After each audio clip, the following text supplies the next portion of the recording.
Minsan ang buhay ay magulo.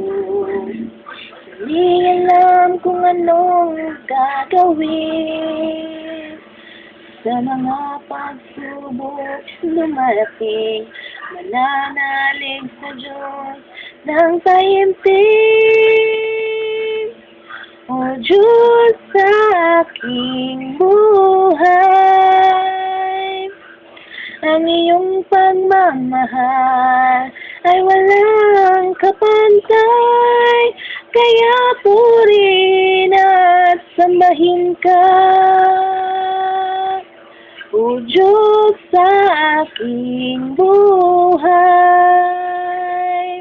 ang iyong pagmamahal ay walang kapantay, kaya purihin at sambahin ka.